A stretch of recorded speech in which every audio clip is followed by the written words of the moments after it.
Do you find it exhausting to try to keep up with the latest advice about marketing your business?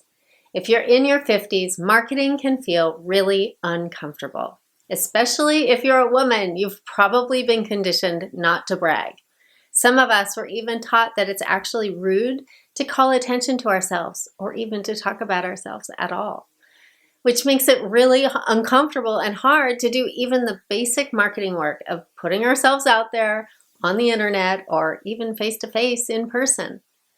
For a lot of reasons, it's super hard to tell people directly what we're good at doing. If you've tried to put yourself out there, you've probably found out just how awkward it feels to make yourself do something that doesn't feel like you. It doesn't work anyway, because people can see when you're uncomfortable, and that does not inspire confidence. The other problem with trying to keep up with the best practices for marketing yourself is that it's exhausting. And even worse, if you're able to make yourself do exactly what the gurus tell you to do, you only end up blending in and sounding just like everybody else. It's a losing game. I don't want you to waste your time doing things that you hate to do to market your business that won't even work. So today you're going to get a quick primer on what I've learned in my own journey as an entrepreneur and what I teach my clients as a coach about marketing and talking about themselves in a relaxed way. It wasn't until I changed careers in my 50s and became a business coach that I fully understood what the roadblocks were. Hearing that so many of my clients were intensely uncomfortable with talking about themselves launched me into an obsession to understand what made those very successful business owners out there on the internet so compelling. Once I saw what was going on, I was able to break it down and teach it to my clients in 3 simple steps.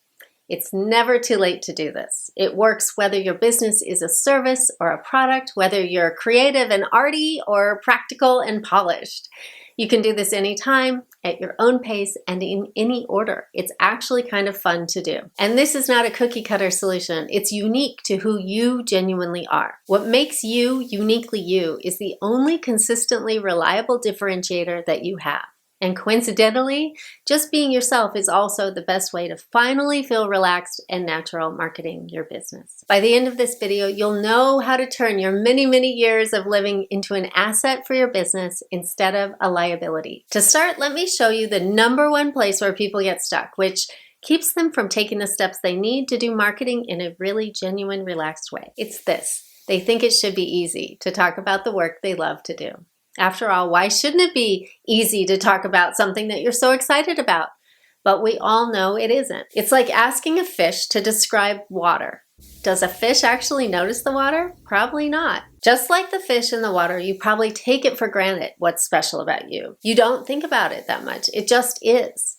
But the truth is, whether you're conscious of it or not, there is a reason behind every choice you make in your business. So if the reasons behind what you do are unconscious, how do you make them conscious? Well, your choices are driven by your values, and your values are the water you unconsciously swim in every day. Values make you pay attention to certain details and not to others. Your values make you treat people the way that you do. As we said at the beginning, values are often very unconsciously conditioned into you by the well-meaning folks who raised you and are a part of the reason that you find it difficult to talk about yourself and your work. In coaching sessions, this is what we do. I help clients look at how their values affect their choices, but you can do some of this work on your own through the steps I will show you today. There are 3 steps I'm going to show you today. The first of which is to sit down and intentionally notice how you do the work that you do, so you can identify the personal value that drives you to do it this way. To do this, look at what you do and take one little step in your work process and ask yourself 5 whys. It works like this. Ask yourself, why do I do this?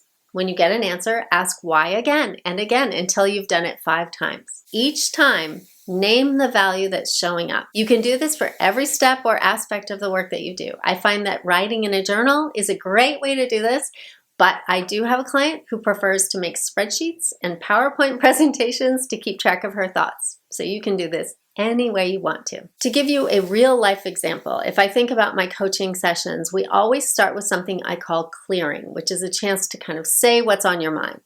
And when I ask myself the first why about this, the answer that comes to me is, It's really important to me that we're both really present for our conversation. And the value for that would be focus. Asking why a second time brings the answer to make the most of my client's time. And the value would be efficiency. Asking why again brings the response because it's important to me that I don't skip over the things that may be on my client's mind or currently happening in their world.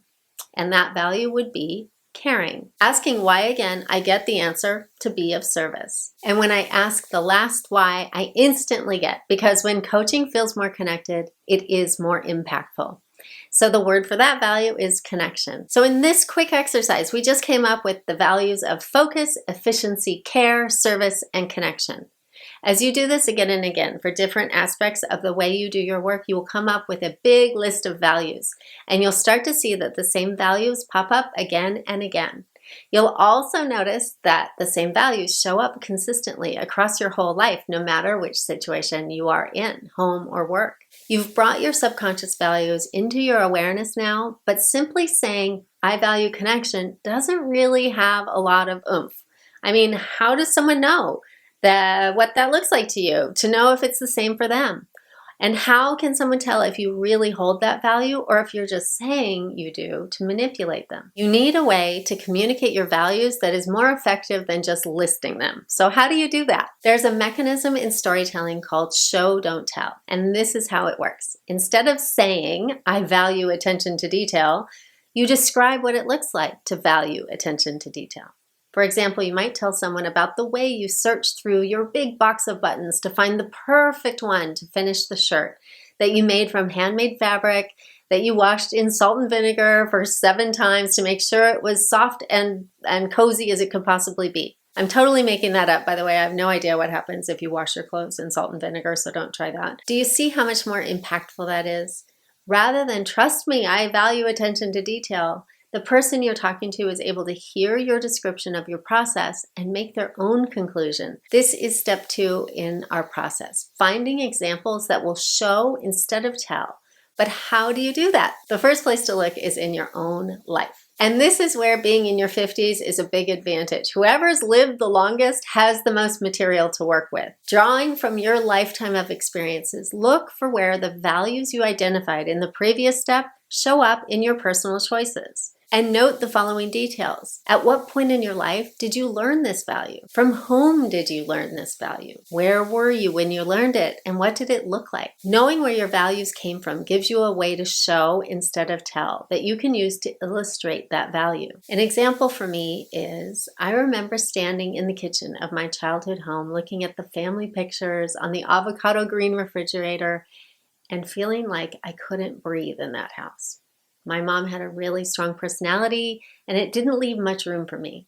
So in my coaching, it's really, really important to me that my clients feel safe to express themselves, not just sharing their struggles and challenges, but also to use our coaching sessions as a learning lab for trying out their own voice, to say what they need from me, to push back if they want to, so they can ultimately get exactly what they need from our work together. As you come up with your own show, don't tell examples, you'll notice that some are tender, some are complicated, some are funny. So how do you know which ones to share? And how do you do that when you're uncomfortable talking about yourself? The key is to get yourself to a point where you feel genuinely relaxed. And I'm going to show you how bringing these 3 steps together will help you do just that.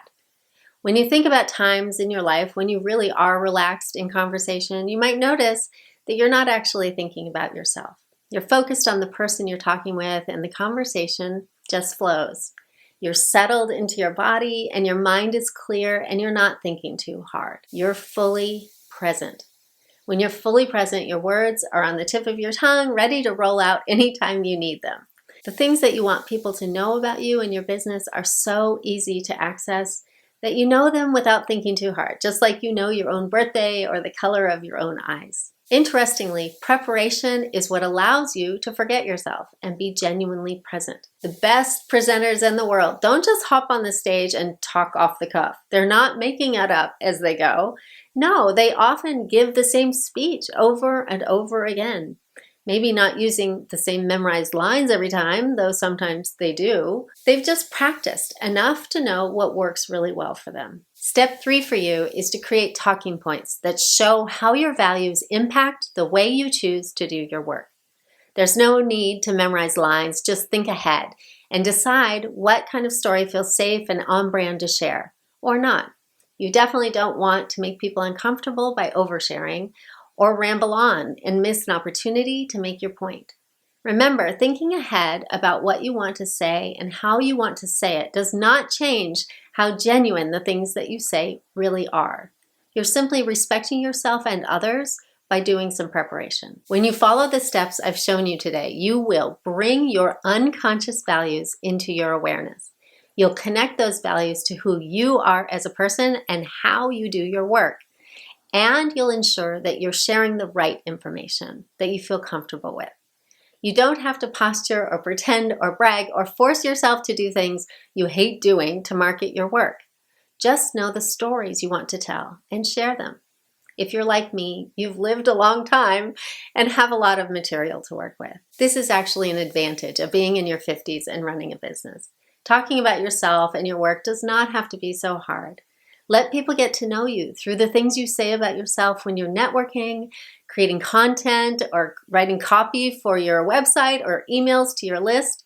Your stories build connection and trust. This is not self-promotion. It's simply telling people what's true about you. Trust that when you are speaking from your truth, what you say will connect with the people who align with you. If you like this video, YouTube thinks you'll like this one as well. So click the link and check it out. I'll see you over there.